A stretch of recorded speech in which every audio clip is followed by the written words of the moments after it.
নমস্কার। আমি আজকে আপনাদের একটি কবিতা আবৃত্তি করে শোনাব। কবিতাটির নাম রানীর রান্না। লিখেছেন চণ্ডীচরণ বন্দ্যোপাধ্যায়। ছি ছি ছি ছি, রানী রাঁধতে শেখেনি। জ্যাঠাইমাকে বলে, ঝোলে মশলা দেব কি? শুক্তনিতে ঝাল দিয়েছে, অম্বলেতে ঘি। ছি ছি ছি ছি, রানী রাঁধতে শেখেনি।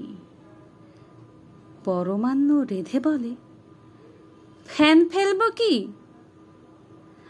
ভোজ বাড়িতে খোঁজ পড়েছে, এখন উপায় কি? ছি ছি ছি ছি, রানী রাঁধতে শেখেনি। ধন্যবাদ।